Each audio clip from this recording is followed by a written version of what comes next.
Jesus is the whole point of Psalm 1. You look at this righteous man and you're like, that is not me. You're right. It's not me either.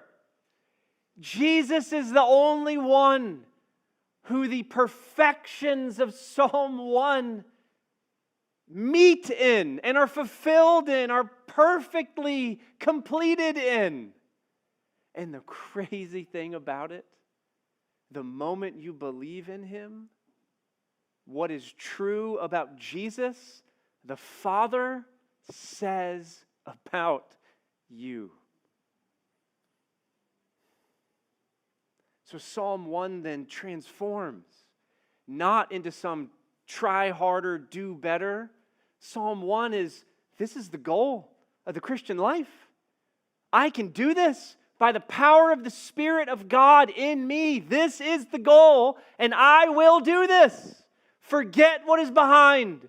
Press on toward what is ahead.